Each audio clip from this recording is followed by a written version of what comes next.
Up next, Gordon and I take a look at Nikon or Nikon and Canon as they venture into the high-end, full-frame, possibly full-frame, mirrorless market on the Camera Labs Photography Podcast.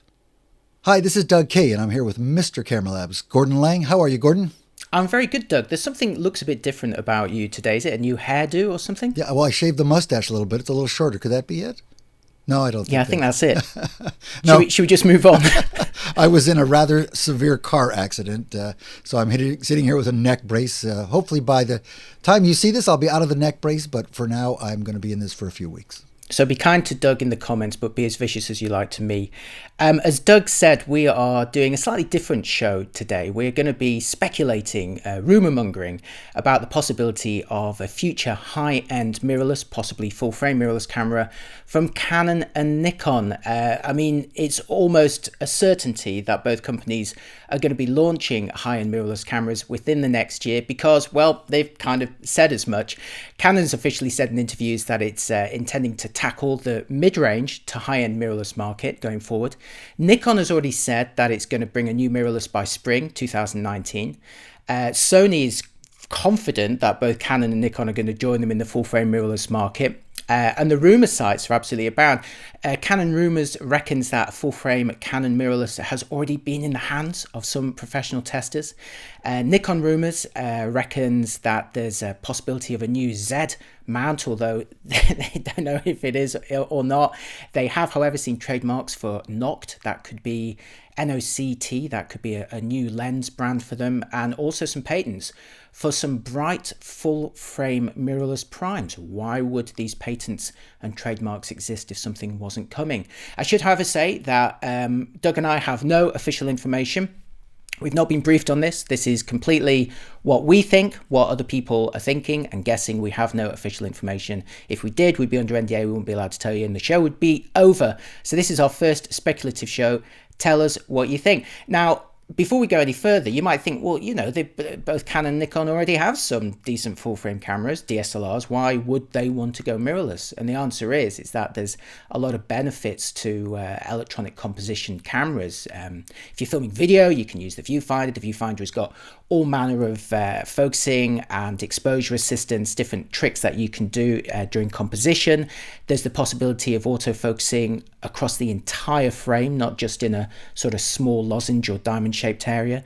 There's also the chance to deploy things like effective eye detection across the entire frame, and also to deploy some interesting lens designs. Typically, when you bring those optics much closer to the sensor, because of course there's no gap required for the mirror in between, you can do some quite interesting things, especially with very wide-angle lenses or very bright aperture lenses. So, Doug, let's get started. I mean, are you excited about the prospect of a high-end mirrorless camera from these two manufacturers?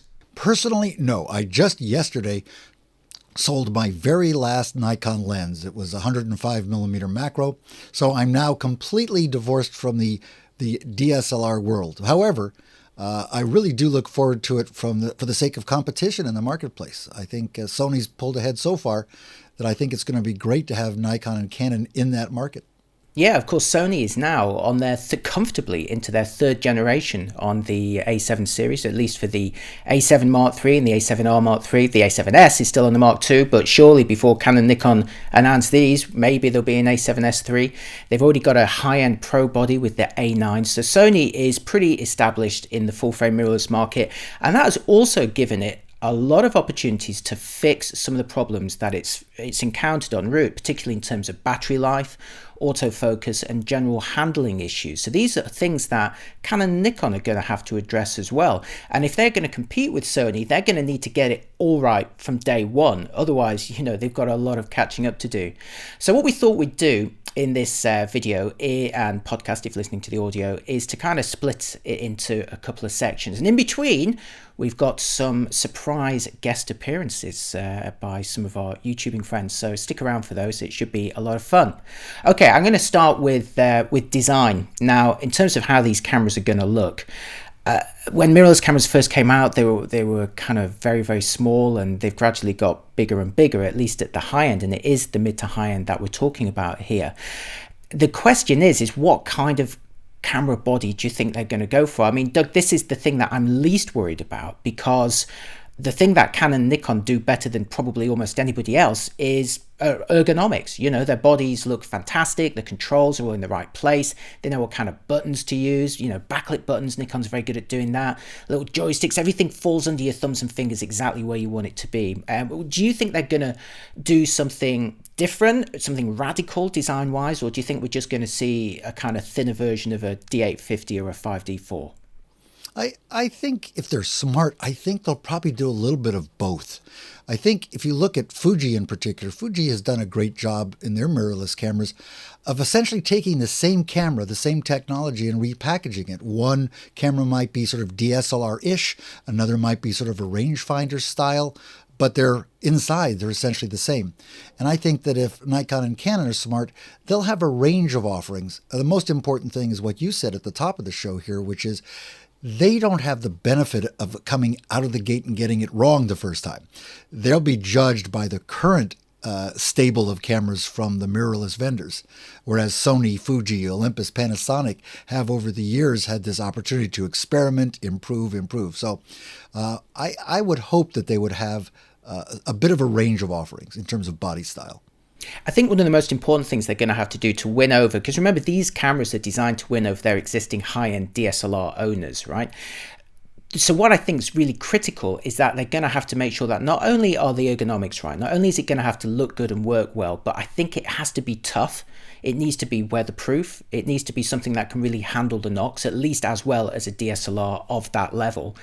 And the battery life is going to have to be really good as well. And that's going to be a challenge, because with full-time electronic composition, you're always driving a screen. I mean, that's the benefit of optical composition through a traditional viewfinder. It doesn't use any battery power. Whereas the sensor is always on a mirrorless camera when it's composing, and a screen, whether it's on the back or in the viewfinder, is always on.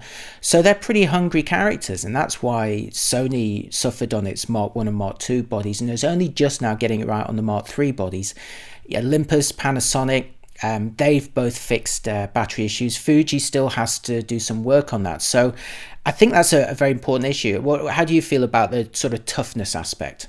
Oh, you're absolutely right. I mean, they're gonna have to differentiate themselves somewhere. We'll talk about lenses, of course, down the road, but beyond just their lens catalog, they're going to have to some way differentiate, which makes me wonder, are they going to enter the market at the high end? Are they going to come out with sort of a 1DX, D5 type of camera? Because those cameras already have massive batteries. Or are they going to come in at the D850 level, that type of thing? Or are they going to go down to the even more closer to entry level? We still call them pro or semi-pro. But I'm not sure where they're going to come in. Where do you think they're going to start? Well, my feeling with this is that they're probably going to go in at that kind of sweet spot that Sony's found around the A7 III level, which in Canon's world would probably be a 6D Mark II, somewhere between a 6D Mark II and a 5D Mark IV. In Nikon's world, somewhere between like the D600 line and the D850 line. I would prefer they gravitated towards the higher end of those two, but I don't think we'll be seeing replacements, mirrorless replacements for a 1DX or a D5 type body yet. I think it will come. If you are looking through a crystal ball, remember that in 2 years' time, in 2020, we have Summer Olympics in Japan. And Summer Olympics are typically where Canon and Nikon deploy their latest professional cameras. And surely both those companies can get a high-end mirrorless body together in the next 2 years, a true pro one, something to take on a Sony Alpha A9. I mean, are they really going to launch another high-end DSLR in 2 years? I personally find that hard to believe, although equally in 2 years' time I'd also expect to see a Sony A9 Mark II. So remember, Sony's not just going to stand still while these two rivals are competing, but I think at first they're going to come in at a kind of mid-range pro grade level at around the $2,000 body mark, as that's what I think. So going directly up against bodies like the A7 III. And you're right that if you look at things like Sony, even the A9 is not as rugged a body as some of the more rugged Canon and Nikon bodies. It doesn't have the weatherproofing and the seals involved. So they have opportunities. There are a number of places where they could differentiate, and I think they'd be smart to do that, to take advantage of something. For example, I'm probably getting ahead of the game here, but for example, Canon with their dual pixel autofocus system is be a marvelous thing to have in a truly mirrorless camera. Which I guess we have that. We have that already, don't we? Yeah, we're going to talk about that in just a minute. I think one of the other really critical things is that if you're going to be persuading somebody who's used to using an optical viewfinder to switch over to electronic composition, is that electronic viewfinder has to be really, really, really good. Now, I could wax lyrically all day, indeed I do, about all the benefits of electronic composition. I already mentioned things like focus peaking, histograms, the ability to actually see a picture effect like black and white in action as you compose, not just when you take the picture. Composing and viewing movies, as well as playing back still images as well through the viewfinder. I do it all the time in sunny conditions. It's great. But it's going to have to look really, really, really good as well. I'm willing to accept maybe a slight loss of reality compared to an OVF for those other benefits. But somebody who's used to a high-end DSLR, they might not. So I'm hoping that these future mirrorless bodies will also unveil some new viewfinder technology that is extremely detailed, probably hopefully better than what we have today. So I'm looking forward to that. I'd also really like to see, I don't want them to fall on the really simple stuff. They have to have USB charging, even if it's a massive battery and it takes ages. It has to have that ability. I do want to see twin memory card slots. Canon do not muck about with this. Nikon will, of course, because they always do. Canon might not. So they have to do it, please. And why not? If you want to differentiate yourself from Sony, why not also support a fast card format? Now, Sony has deployed dual SD card slots across its Mark III bodies, but only one of them goes quickly, one of them doesn't. So there's an opportunity for Canon Nikon to make them both go fast, or to support something like CFast or XQD cards. That would really give them, in my view, a competitive advantage, especially when it comes to sports shooting. Yeah, I think just the faster SD cards is really all they have to do. They don't have to really go to the more exotic formats. It's interesting listening to your comments. I'm thinking one of the things they don't have to worry about too much is image quality. That's something that they've pretty much nailed, and I don't think that's going to change too much as they go to a non-mirror type of body. It's more the packaging. It's more the things that surround image quality. I don't think a year from now we're going to be reviewing these cameras and criticizing the image quality. We sort of know what we're going to get there. I think it's all the other things, like you say. It's the EVF, the battery, the USB charging. Those are really going to be the things they have to get right. And I'm going to back up from what I said. I think you're also right that it doesn't make sense for them to go after the really high-end cameras at this stage, because anything that's wrong is going to be harshly criticized. They're much better off going for the sort of upper middle range where they'll be cut a little bit of slack if it's not perfect. Okay, we're going to take a short break here and hear from some of our friends. Come back in a couple of minutes and Doug and I will continue our conversation. Hey Gordon, it's Jordan here, and Chris from Deep Review TV. And we got thoughts on this. So, we know that the great full-frame mirrorlesses from Canon and Nikon are coming. So, what do you think they're going to do, Chris? Well, we know that Canon's working on something, and that it's hopefully going to be out this year. Nikon, I don't know. First off, I think we're not going to see anything this year from them. That's my first prediction. They keep pushing this thing back, yeah. I think Nikon's going to be quite a bit behind, but I don't know. What do I hope that they're going to make? I guess I've been saying it for a long time. I really hope that they make a vintage-styled, simple companion kind of camera. Something you can carry around easily, maybe with a unique lens mount, or at least with lens support for, a lot of their older AI Nikors. That would be really cool. Go vintage, go retro. Well, here's my prediction. I think Canon got kind of caught with their pants down with the Sony A7 III, A7R III, A9, all that. I think they're going to rush something to market, and I think the easiest way to do that is jam an EF mount on a giant SLR style body that it doesn't have a mirror box.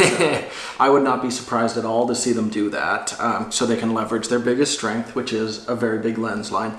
I think Nikon's going about it the way that I would like to see, where it's going to be a new lens mount because they've gotten rid of the 1 series mount, which wouldn't cover full frame anyways. Yeah, you've been saying that for a while. You want to see Canon have an SLR flange distance, basically. I don't want to see them do it. I think they will. I would love to see them roll out a full line of full frame specific mirrorless lenses, just like well, what Sony's doing effectively. Yeah. But I don't think they've got the time to get a lens lineup together. They're not going to want to release a professional camera with what they did to the EOS M smaller mirrorless line with 3 lenses at launch, right? I predict that this first Canon mirrorless full frame is going to kind of suck. Insofar as, much like the first EOS M, people are going to be like, oh, it's too little too late, or yeah, this is still not competitive in any way. And then they'll build it up. I desperately hope I'm wrong. Yeah. What about Nikon? Do you think that they're going to do that? What do you think? I think, first of all, Canon's scared of their retro heritage. Nikon made a not very good camera with the DF, but they're clearly willing to celebrate it. I think they're going to be the ones who will make that camera that I think both of us want, which is that compact, very prime-centric I would love to see, because aside from Fuji, no one else really emphasized a series of really strong primes right out of the gate. I'd love to see them do that. But yeah, with a sexy body with a lot of heritage to it. I think that's the best way that people could very quickly say, Sony's the new kid on the block, and here's Nikon with some heritage. I think that would differentiate them right away. I really don't think Nikon's going to make a vintage camera. I want them to. I really don't think they're going to. I think it's going to be like an upscaled mirrorless body, like a Canon EOS M with an adapter, but in full frame. I think Nikon's going to do something like that. Fairly modern looking body, very few lenses to start with, and then an adapter to go to their standard AF glass. Thus, completely, avoiding the benefits of a small compact camera. I mean, hopefully we'll find out who's right at Photokina this year. Absolutely. Thanks for letting us on, Gordon. Hey guys, what do I want from Canon and Nikon? I want them to be serious. They've had enough time to figure out the strengths and weaknesses of the biggest mirrorless players in the market, Sony, Panasonic, Fuji, Olympus, and interestingly enough, Leica. They've had enough time to realize, though, I don't know if they've figured this out even now, that if their ambition is to build something good enough to keep their existing base from mass defection, they're missing a once-in-a-lifetime opportunity to reinvent themselves, and it won't be good enough anyway. They've tried that. They've failed. So I want them to go for it. Take on Sony where Sony is vulnerable. Reduce complexity. Eliminate video limitations. Out-IBIS them. Out-weather seal them. Out-app them. Improve the experience. Give us better ergonomics. Give us dedicated analog controls for shutter speed, ISO, and aperture. Give us all the jacks and ports we need, including USB-C and full-size HDMI, without having to buy an add-on grip. Take on Sony where Sony is strong. Match them on sensors, processor, codecs, and battery life. Pound them on autofocus. You can do that. Beat them on the EVF and rear panel. Get that 5.6 million dot EVF we're all reading about. Get it to 0.9x magnification. Make it tiltable or offer an accessory that will accomplish the same thing. That would be awesome. Take on all of them where they have eroded what used to be, still is for sports, your core advantage, glass. Forget about the next release of the Trinity zooms. Give us fast, brilliant compact primes at launch, 24, 35, 50, and 90, f2s or 2.4s. You can do that in full frame. Just ask Leica. Make sure they have manual clutches with hard stops at minimum focusing distance infinity. Just ask Fuji. Give us new mounts that provide a clear path for the next 10 to 20 years because you've done that before. Give us internal NDs. Give us internal NDs. Give us internal NDs. You've got a clean sheet of paper. Different. Make your mirrorless flagships rangefinder style because you don't need a central pentaprism hump anymore, and it's better for the vast majority of us who are Ride-Eye dominant. But don't even think of giving us some kind of industrial design homage to the pentaprism. Be modern. Form follows function. You guys knew that once too. Be generous. Provide best-in-class service, best-in-class warranty. Create community. Finally, if you manage to do all of that, don't set your pricing to fail. Don't overestimate the value of your brands. You're in catch-up mode, and you've got a lot to prove against really, really great competitors. I mean, honestly, I think this is a virtually impossible wish list. I think all of the mirrorless players are putting out super products and have a long head start. I also think neither Canon nor Nikon has shown any appetite to cannibalize their own product lines, but that's no longer a debate, is it? If they don't play to beat their own DSLRs, and in Canon's case, the bottom of the Cinema ES line, they will lose. Anyway, that's what I think they need to do. So that's what I'd like to see. But what do I know? Okay, thanks for that. Now we're going to talk about lenses. Now, the big question, the really big question for both of these, well, when anybody develops a new type of camera, is it going to have a new lens mount? Now, of course, Canon and Nikon are in a bit of a tricky situation. The benefit of their two systems, the benefit that they have over everyone else, is this massive lens catalogue for DSLRs that has been bought by so many people. There's so many of their lenses out there in the wild. And anybody looking to switch has a massive investment in these lenses. They want those lenses to work well. And this is absolutely critical for the success of these new models. I mean, even if Canon Nikon developed a new mount for a new camera and came out on day one with 25 exotic and sexy, but also some general purpose lenses, they'd still got to deal with people switching over. So there has to be this kind of interim period where the DSLR lenses continue to work well. Now, in terms of autofocusing old lenses in live view, this is an area where Canon have got a real advantage over Nikon. Now, you know, when we're looking at their existing technology and what needs to change or what's already there, Canon actually has almost all the parts it needs to make a high-end mirrorless camera right now. It has, as Doug mentioned earlier, dual pixel CMOS AF, which allows most of the sensor to redeploy itself as a phase detect autofocus system. So it already has the AF bit sorted out. They've been quietly introducing more and more lenses that work really well when driven by DPAF. The STM lenses, there's more and more of them, not just crop frame, but some full frame too. So, you know, if you look at something like a Canon 5D Mark IV in live view, that could already be pretty much a Canon high-end mirrorless camera. You know, the lens is already there, the AF system's already there, is good to go. The problem though is Nikon's live view experience is still not fantastic in terms of autofocus, and that is something that they really need to fix.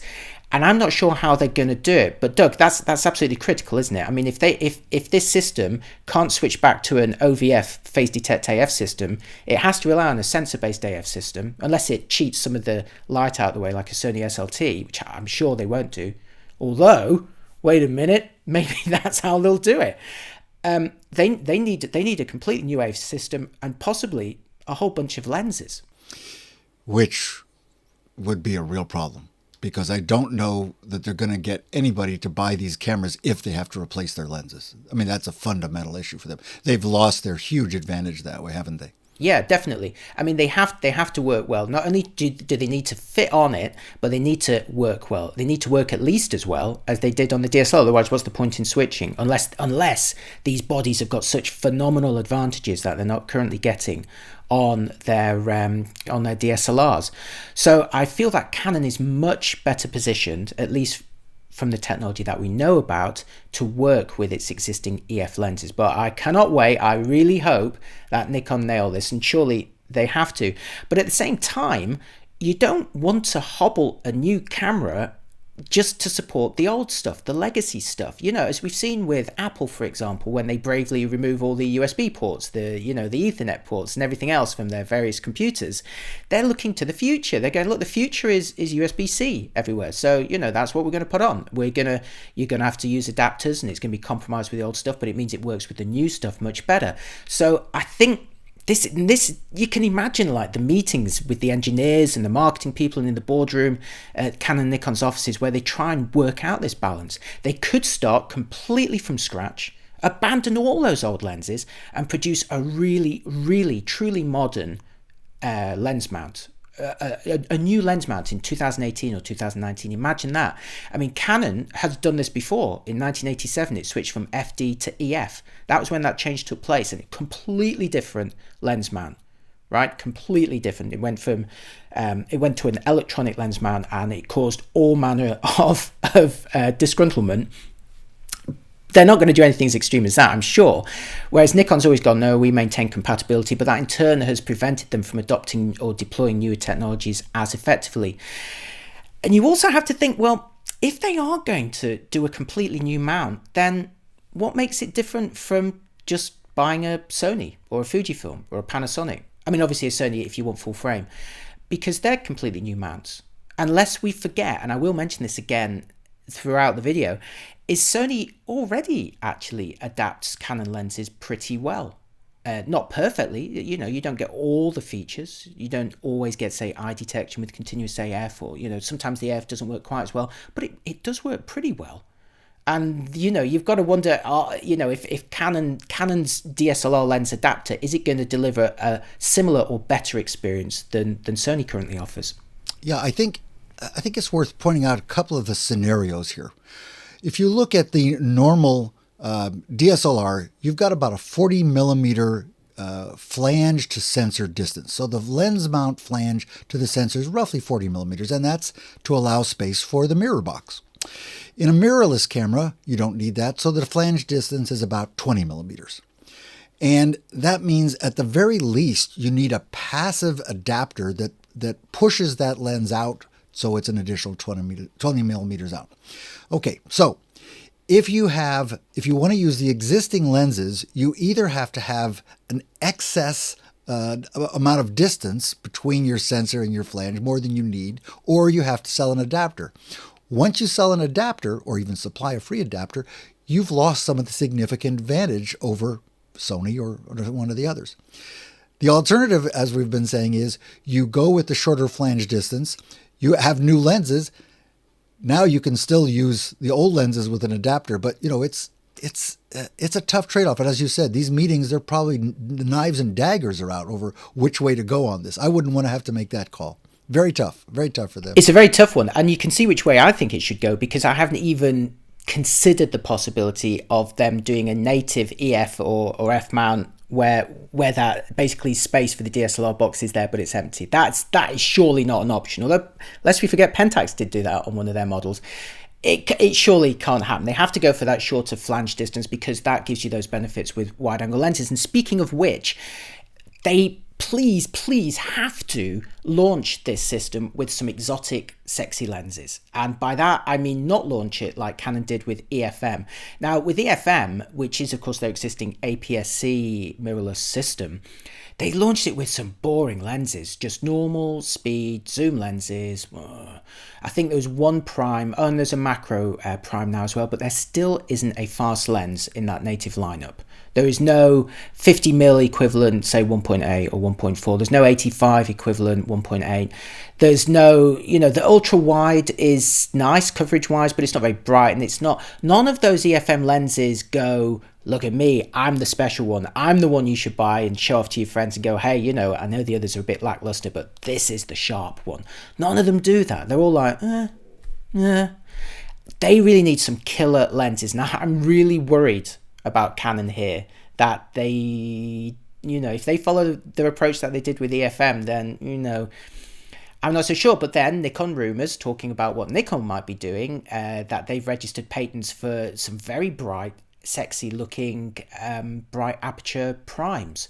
That's what I want to see. If they can bring out this system with a 50mm f0.95 from day one, then you'd go, ooh, look at that. That's a bit different. I don't have that on my DSLR. And by the way, the short flange distance is going to let that perform better in some way.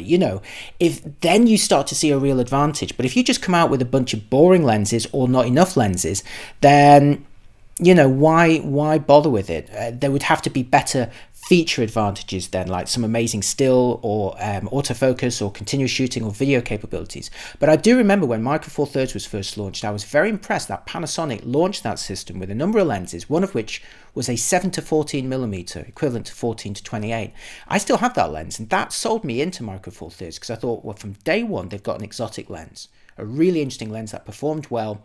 It was small, it showed the benefits of mirrorless while also doing something exciting from day one, whereas most of the other rival systems, they didn't introduce an ultra wide lens until quite a bit down the road.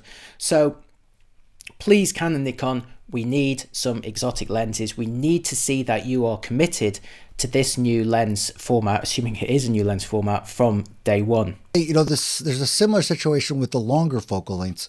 Had they been able to launch this stuff a year or year and a half ago, there were some pretty big gaps in the Sony full frame line in particular with longer focal lengths. And they could have, Nikon and Canon have marvelous, 400, 500 millimeter lenses, things like a 200 to 400 f4, things like that.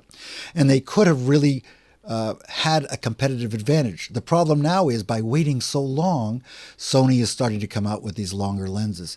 Certainly in the Micro Four Thirds, you've got things like a 300 millimeter, which is a 600 equivalent, right? So you've got some really nice long lenses there. Fuji, maybe not so much, I guess, in terms of long lenses. Is there a long Fuji? I'm not sure.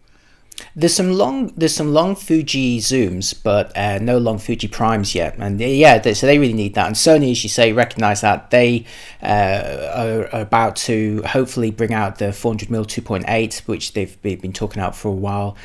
So that will be really nice for sports, and that's something that they need to be serious, to be taken seriously in the kind of pro sports and wildlife markets. And that's something. Remember that these longer lenses, though, tend to be purchased by people who buy the higher end cameras. So to the extent that they don't go high end, they're going to be focusing more on good kit lenses, which, as you say, doesn't meet the requirement of doing something special, something that's unique, something that's exotic. The more exotic stuff tends to come in with the higher priced cameras. So again, tough challenge for them. Fingers crossed. Right, it's time for us to take another break and hear from some of our friends. Hi, I'm Richard from Photogear News, and I've been thinking a little bit about what I'd like to see in these rumoured Canon and Nikon full-frame mirrorless cameras. The first thing I'd like to see is Canon and Nikon absolutely nail these cameras straight from the start. They need to get this system absolutely spot on, because Sony have had a 5-year head start with this. And with the Sony A7 III and the A9 a couple of years ago, the A7R III, and God, we haven't even had the A7S III yet. They're absolutely nailing it now and kind of dominating the markets, you know, as far as most people are concerned. Now, there's obviously die-hard DSLR users who are still holding on to those DSLRs, who aren't going to switch to mirrorless. And what Canon and Nikon need to do is convince those guys that this new camera is going to be the future. Now, to do that, you need to be able to match the A7 III, and that is what I think Canon and Nikon are going to do. They're going to aim at that kind of high-end enthusiast, almost kind of professional kind of level, whatever you want to call it. And I've got a feeling, and what I'd like to see is kind of 24 million pixels, a really good AF system. Now, we know Canon can do that. We've seen it with the EOS M series. They finally got that AF right in this kind of last generation, whereas it's been slow in the first couple. And Nikon, with the One system, they actually had a really good AF system in the 1-inch sensor with the V3, I think it was. Very fast shooting rate with that as well. And that's something else I think Canon and Nikon are going to have in this new camera, probably at least 12 frames a second. 4K full sensor readout is a must, up to sort of 30 frames a second. I don't think not having 60 is going to be a deal breaker for most people just yet. 10-bit output, you know, if one of those guys could do 10-bit output for HDMI, that would be really great. But what I think is going to be really key, and what I would like to see both Canon and Nikon make a big statement, is actually bringing out 2470 2.8, a 70-200 2.8, and then maybe a fixed lens as well, all at launch. And what we need is a definite roadmap for when things are coming. I think what will inspire those photographers to switch cameras is if they know that a 24mm lens is going to be coming very soon, a 50mm, an 85mm, you know, in 3-4 months time. And then you buy the big sports events. Next summer, we'll be getting those 300mm or 100 to 400, 400mm, all those kind of lenses. If there's a definite roadmap, I think that will spark people's imagination. In terms of body, I think you've got to go DSLR style. It's no point going rangefinder style. A nice DSLR style camera to hold those lenses, and we're going to need a lens adapters, and we know Canon and Nikon can both do that. They've both done that previously with the 1 series and obviously with the current EOS M mount. That adapter needs to work really well with the AF system, and that will help people make that transition over. Sony did that. It kind of worked. The AF was a little bit slow in the early generations, but you know, nobody thinks about really using those alpha lenses on A7 now, except some of those longer telephoto ones where we're still waiting for them to bring them out for the A9. We need a weatherproof body in this camera as well. That's the only way it's going to really appeal to those high-end enthusiasts and professionals. If Canon and Nikon can kind of do all those things, and I kind of almost want an A9 type body, pretty tough, a little bit larger maybe, robust, kind of the features of the A7 III, I think is kind of setting the standard, and that's where they should be aiming at. That's what I'd like to see from them. If they can do that, release those lenses straight off the bat, you know, have a good 4 solid lenses in the lens lineup, plus a proper thorough roadmap to encourage people, I think it could be a really interesting camera, and they might get people coming back from Sony to Canon and Nikon who have abandoned them over the last couple of years. So there's my thoughts. I guess we'll wait and see what actually happens at Photokina. I think what we're going to get from Canon and Nikon on their upcoming mirrorless cameras is a camera that's in the 20 to 24 megapixel range that does high quality stills really well and high quality video. And I hope that both those companies realize that the advantages to doing mirrorless not only give you the opportunity to use a camera where you can go back and forth between doing dual purpose stills and high quality video, but also a lot of the technology that comes with mirrorless in terms of autofocus and the things that you can do because you don't have a mirror box all of a sudden. And so if they realize that, I think they have a really good chance of doing really well off of this. For Canon, I hope we get a new processor. Canon video has been a little bit behind. Nikon have really excelled in that. And I think that having 4K video, they've had that, but it's varied in quality from camera to camera. Sometimes you have cropping involved. They're stuck in this world of using motion JPEG for compression. And I really think it's time for Canon to step up on that. I think a lot of users have been frustrated, especially when you consider that Canon, back when they released the 5D Mark II, changed the world. That all of a sudden was a camera where you could shoot video for not a lot of money, and you had this really amazing quality of having a full-frame sensor and access to 35mm lenses, and it made a lot of things possible for us that hadn't been before when video was really expensive back in the old days. Unfortunately, since, they really haven't followed up on this. I think this is Canon's opportunity to do that. They have the autofocus. The dual pixel is the best in the business, and I think they'll bring that over, but what they're going to need is a new processor to handle that. Nikon, on the other hand, I think proved with the D850 that they can handle not only incredible quality imagery that is at a very high resolution, but their 4K video looks really good too. Their Achilles heel has been autofocus, and that's going to be a big challenge for them. And I don't know if it's a sensor redesign or what that is, but Sony have showed us that, especially with the A9, which is very high end, but that's where technology is going with this stacked CMOS sensor, that you get a full readout because you don't have a mirror and that sensor is active all the time at 24 frames a second, and you're able to do essentially just about real-time autofocus with that, which means lenses need to keep up. So let's talk about lenses as well, because I think what we're going to see from both these companies is basically some kind of zoom lens and an adapter for your older lenses. I think they would be very smart, both Canon and Nikon, to open those mounts now to Zeiss and allow them to make third-party primes, because Zeiss does that really well. They're already doing it for the other mounts for both manufacturers, and so to have them in on it early, which would provide you further lenses that you could use, would be a brilliant idea. I think what we're going to get is one zoom lens. I just hope it's really good. I would really love to see two, something like a equivalent of 16 to 35. I guess they are going to be full frame, so 16 to 35 and then like a 24 to 70, and at least that would cover most normal situations. The adapter is the part that I don't like, because I think people are going to get into the system, they're going to adapt their old lenses, and they're going to realize really quickly that life is too short to adapt old lenses. And when you're really in the heat of the moment and you're on a shoot, and some lenses don't perform as well because it's a new system and you really need that. And of course, they're not going to be able to provide all lenses because they're changing their mounts. So I think opening it up to Zeiss would be a huge deal. Anyway, those are some of my thoughts. Gordon and Doug, thank you for the opportunity to be on here, and I'll catch you guys later. Right, thanks for that. I hope you're enjoying these little guest spots. It's a bit of fun, isn't it? Now, Doug and I wanted to talk about the sensor, the image quality and the video quality, and also the image processing that could be in these new high-end mirrorless cameras, and what we'd like to see. Now, if we look at their existing technology, Canon has the 5D Mark IV sensor, which I think is probably its closest bet to produce a really decent high-end mirrorless camera, 30 megapixels, dual pixel CMOS AF, and 4K video, although as deployed on the 5D4 with a tight crop and motion JPEG compression, but I'll come back to that in a minute. Also, only 1080 at 60p. I think this product needs to, it doesn't matter what I think, it has to have full frame 4K in order to compete with Sony, and just because that's what you want, right? And it also needs to have 1080, decent 1080 at least 120p for slow motion. I would hope for a high-end camera coming out at the end of 2018, beginning of 2019, that they might be able to bump that up to maybe 180, 240 frames per second with full 1080p quality.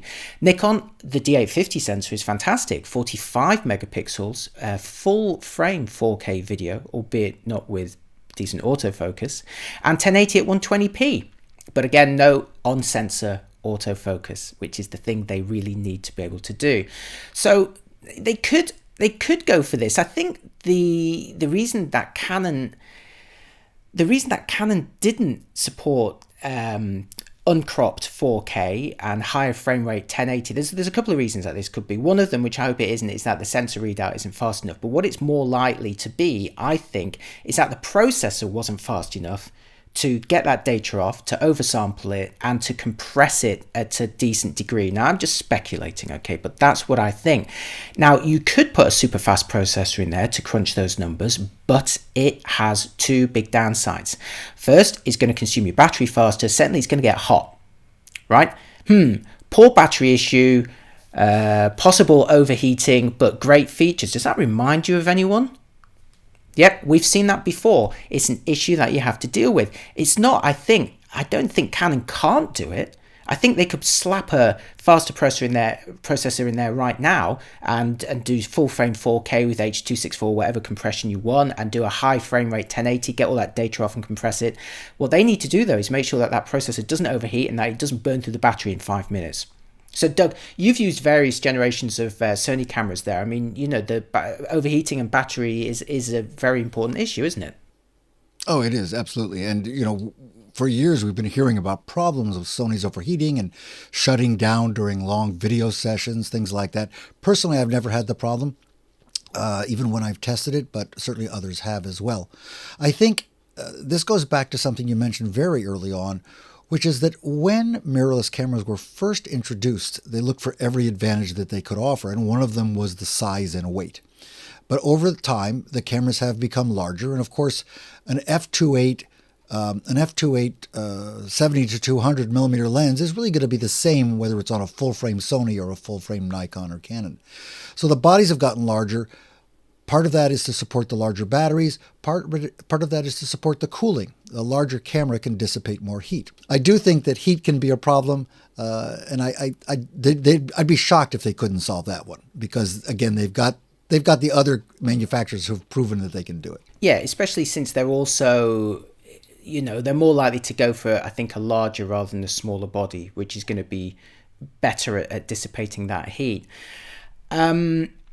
In terms of resolution, I mentioned that Canon's 5D4 sensor is 30 megapixels, Nikon's D850 sensor is 45. Do you think is that enough? Is that what you want? If one of these cameras came out here's the thing, right? Every other September, up until next year, up until 2019, traditionally every other September, there is a big camera trade show in Germany called Photo Kino. There is one in September 2018, and that is the event where people, because it's every 2 years, make their big announcements. And since this kind of ties in with where the time frame that the rumors are talking about, then I would be extremely surprised if Canon Nikon don't announce these new cameras in September. They may not be available in September. It may be, early 2019 before they're on sale. But let me put it to you, Doug. A camera that is announced, not a flagship camera, but a high-end camera that's announced late 2018. What resolution is good enough? Is 24 megapixels enough for this? Especially if they're going to be taking on Sony's 24 meg models. Do you think they should go in higher? Is 45 too high? What would you think? Well, normally I would have said 24 is fine. I mean, I still have 12 megapixel cameras that I love very much.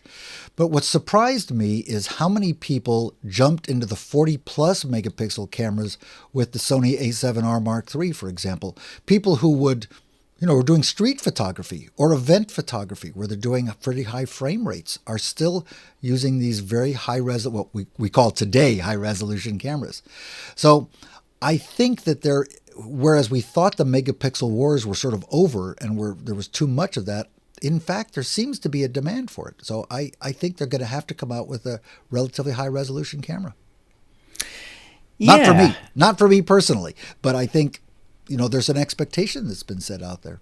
Well, obviously, Canon also has the 5DS and 5DSR, which are 50 megapixel sensors, but they lack they might be on there, but it's just been disabled, but they don't appear to have the live UAF and movie capabilities of, say, the 5D4 sensor. The thing I'm thinking to myself is, if these cameras came out with the 5D4 and the D850 sensor, would I be disappointed? And I think, no, I wouldn't, because the photo quality from both of those cameras, as you said from the start, is spectacular. And yes, 30 megapixels versus 45 or 42 on the Sony, it's not as much, but I don't think anybody really looks at a 5D Mark IV picture and goes, you know what, it's a fantastic picture, I love it, great dynamic range, lovely colors, great detail. If only I had more megapixels in it. If only. That's the thing, and I'm not buying it because of it. But equally, there's that voice in the back of your head that says, that voice on your shoulder, which looks like my in-camera books if you're watching the video. The English one and the new Italian version, I'm proud to say, now available in French and Italian and Czech. Do you like my little advert there? It is, if it's a $2,000 camera, £2,000 camera, then yeah, that's okay if it's, a resolution that's been available for a year or two, a couple of years. But if they go in at a higher price point, nearer 3,000, then I think at that point, that's where I'd be going, $3,000 for 24 megapixels. No, I want more than that. And plus, as you say, at that point, it definitely goes up against not the A7 III, but the A7R III, which is 42 megapixels. And I have to say, I've tested and retested that Sony, and the pictures from it just look lovely. They're so crisp and detailed, and and the image processing is getting better and better every generation. So I think sort of ultimately it depends what price they come in at. I'd be personally satisfied with anywhere between 30 and 40. 24 megapixels, it would have to be really good and not too expensive. But in terms of video, it has to be able to do full frame. I mean 4K without a crop or scaling. It needs to be able to do 1080 at least 120p, and if possible, if at all possible, it'd be really nice if it could do 4K 60p and 1080 at an even higher frame rate, say 240 frames per second. Doug, would that be a similar wish list for you on the sensor? Well, it seems to me that there's an obvious target, and that's the A7 Mark III. That is pretty much the camera that they have to go after. It's the $2,000 price point. It's a camera that people simply cannot keep in stock. I think if there's one camera they have to aim for, it's that camera. Another question that I'm very intrigued to see is who's going to make the Nikon sensor? Sony a couple of years ago spun out their sensor division, which allowed them to make. They were already making sensors for other manufacturers to begin with, but it freed them up to do that even more. Be very, very interesting to see if the Nikon camera has a Sony sensor in it. And if so, does Sony hold off giving them their very best sensor so that they have an advantage there, or is the sensor business really independent? They tell me it's really independent, but still, those water cooler moments could get uncomfortable, right? That's right. That's right. Yeah, your next door neighbor still has to. You have to talk to your next door neighbor who works for the other company. But anyway, don't you agree that the A7 Mark III really is the target camera for these sort of high end, not fully professional but close to pro cameras? Yeah, and in fact, I think it's the target for everyone, not just Canon Nikon's potential full-frame mirrorless camera in the future, but also, it's serious competition for the Lumix G9, for the Fujifilm X-H1 and a forthcoming X-T3, which everyone is also, again, expecting to be announced at Photo Keynote, although, again, I have no information. The Olympus OMD EM1 Mark II, all of these are, approaching the price or are the price of the Sony A7 III, so it's really put the cat among the pigeons. There is one feature we've not mentioned yet, the elephant in the room. I'm not talking about your neck brace, Doug, but built-in stabilization. Now, so far, all of those mirrorless cameras I've mentioned, the Sony, the Fujifilm X-H1, not the XT, the X-H1, the Olympus OMD, all of them, pretty much all the Panasonic Lumix cameras now, they all have built-in sensor shift stabilization, which means any lens you put on it becomes stabilized, including, if you're on, say, the Sony, adapted Canon lenses. So you can put a Canon prime lens which doesn't have, like say a 135 or an 85, an older 85 or a 50 that doesn't have IS. Put it on the Sony and suddenly it does have IS, Take that, Canon, This is what they're going to be up against. If someone says, well, if I'm going to be buying a new high-end mirrorless camera, why should I get yours instead of Sony's? Because if I adapt it to that, I already get stabilization, blah, blah, blah. Now, of course, Canon Nikon are big supporters of optical stabilization, which does work very well. But for video, sensor-based stabilization seems to work better because it has that rotational compensation aspect to it, which is harder and impossible to do with traditional optical stabilization. And generally, when you hold cameras for video, you are rolling. You're not shaking vertically and horizontally neatly, you are rolling. You're rotating the camera, and sensor-based stabilization is best equipped to deal with that. So what do you think, Doug? Do you think that these cameras from Canon Nikon need to have built-in stabilization? Can they really launch one without one? Do they have that technology? Well, they have to, I think. And I'm not sure I'm clear on the terminology here, but if you think about Nikon and Canon, because they've had DSLR bodies, because they don't have, except unless they're in live view, they haven't had access to live sensor-based information. All of their stabilization is based on mechanical movements of the cameras. Whether it's in the lens or in the body, it's all based on accelerometers and so forth. What we're talking about now is where all the mirrorless guys have had so much success, and that is looking at the image, looking at the pixels, discovering where the image moves pixel to pixel, and compensating for that electronically. Now, is that what you call sensor-based? Well, sensor-based is sensor shift, where you actually are moving the sensor physically. The sensor is on a moving platform, whether it's magnetic or however else it works. It's actually moving, so the sensor moves within the body.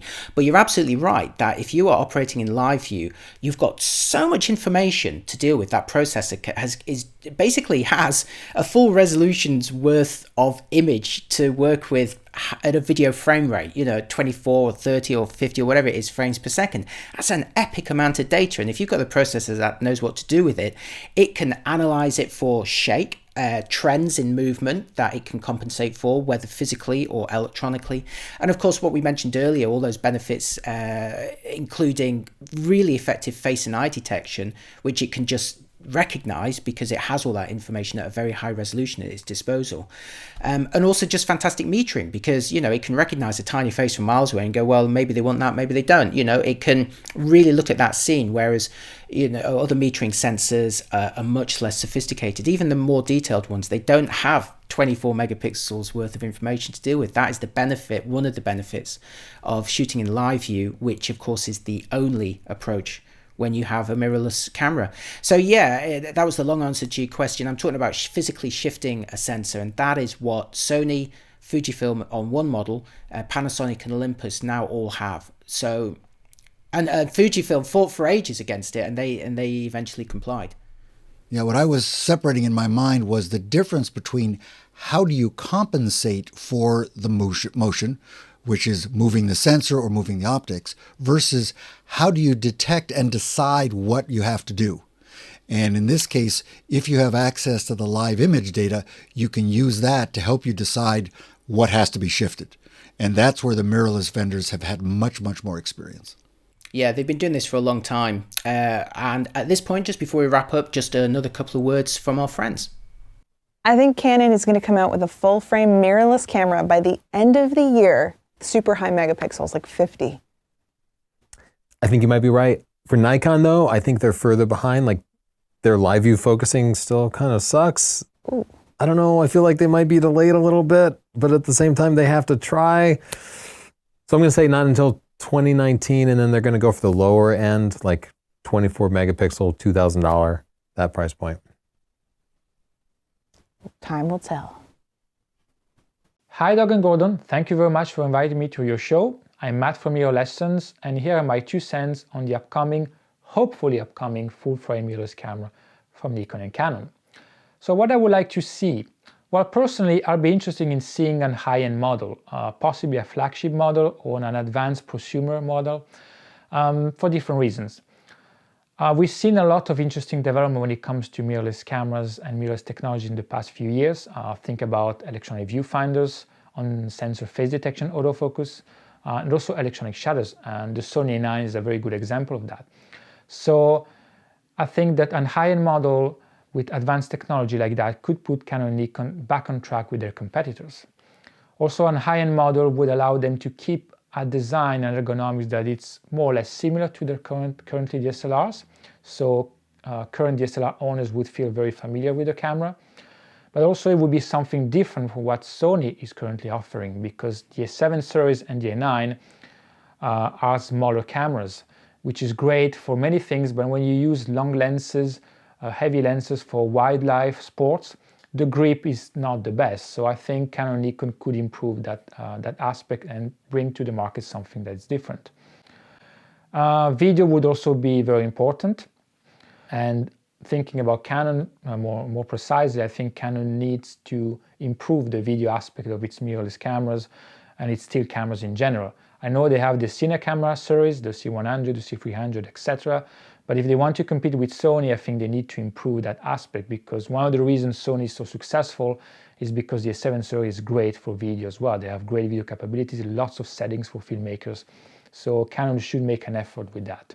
Nikon doesn't have the same know-how when it comes to advanced video probably, but hopefully they can do something good with that as well. I hope they're going to release something that's exciting, something that's advanced, possibly something that's going to put them ahead of everybody else in the mirrorless segment, and hopefully a camera that we're going to talk for a long time. That's what I hope. Let's see what happens. Thank you again, and see you soon. Back to Doug and Gordon. Bye-bye. Right, thanks for that. I hope you enjoyed that. So in summary, I think that there's obviously a great opportunity for both Canon and Nikon here, but they're coming up from behind here, and the question is are they going to come in at the same level as Sony, which at the expected launch date of possibly September 2018, Sony's already at generation 3, probably 3.5 at that point. I don't think they're going to release any Mark IV cameras by then, but they're certainly halfway probably to developing one. So they've got an awful lot of catching up to do, and they have to resolve a lot of issues that Sony and other mirrorless manufacturers are already very familiar with. Issues like lens autofocus that works well in live view, issues like battery life, heat dissipation, being able to deal with high frame rate or full frame video, all of these sort of things. And also, given that these formats have been out for a few years now, having an established native lens catalog. When you launch a new camera system, how many new lenses can you honestly expect Canon and Nikon to launch with? 1, 2, 3, probably not 5. There'll be a roadmap, obviously, which will say, oh, we commit to doing 10 next year or whatever. But at launch, there's only probably going to be 2 or 3 native lenses. And after that, it's adapted lenses. And then we go back to the question, how well are they going to be able to adapt? So, Doug, what are your kind of feelings overall, having now had this speculative discussion? All I can say is I'm looking forward to doing this show again after Photokina to see. We've really raised more questions than we've answered. I think that was smart of us, because if we had actually put a stake in the ground of what we actually expect to see, I'm sure we'd be wrong. So I think we have a pretty safe show here in that we've pretty much said what the issues are. I'm looking forward to seeing where it's going. Yeah, definitely. And once again, the key dates to look out for are Photokina in September 2018, towards the end of the month. Also, although I would hope for something to be announced before then, the Tokyo Olympics in 2020. Always a good launch vehicle for some high-end products. Now, just one last thought to leave you with. A high-end mirrorless camera does not have to be a full-frame mirrorless camera, and as we recorded this show, another rumor popped up in my stream suggesting that the product that Canon may announce at Photokina could be an APS-C product. It could be an EFM product that just simply has more dials, buttons, possibly a tougher body on it. So don't necessarily assume that the camera that's coming, hopefully, is a full frame product. I would, however, be surprised if Nikon doesn't go full frame. But anyway, that's it. So I hope you've enjoyed this show. It's something different from Doug and I, different from what you'd normally see and hear on the Camera Labs Photography podcast. Let us know what you think. Did you enjoy the format? Please also tell us what you think about Canon and Nikon's future. What kind of product would you like to see from them? Tell us in the comments. And also what kind of product you think they'll do. So there's 2 questions: what you'd like them to do and what you think they'll actually do. And of course, lots of get well wishes for Doug. And as always, if you like what we do, please like, subscribe, share. You've got all the icons to do that. And if you really like what we do, you can treat us to a coffee using the link in the comments below. So Doug, anything else to add? I just want to say that also, if you're interested in any of the cameras that we normally review here on the Camera Labs Photography Podcast, go over to cameralabs.com. You will see in-depth reviews, very, very in-depth reviews of almost every camera, many of the lenses that we've talked about here and elsewhere. If you're interested in learning about how to shoot marvelous photographs using simply out-of-camera JPEGs, look at those things over Gordon's shoulders. You can get it in English, in camera. You can get it in Italian, La Foto Perfetta. And you can get, what was the other one? Czech? What was the other one? Czech and French. Czech and French. He's very multilingual, this guy. Yeah. Check them out. If you're interested, eventually I'll get this brace off and I will resume my workshops, street photography workshops in San Francisco and hopefully Cuba. Go to dougk.com. Gordon, thank you again for a terrific show. I hope to see everybody back here again on another episode of the Camera Labs Photography Podcast. And thanks also to all our contributors on this show. See you next time. Bye-bye.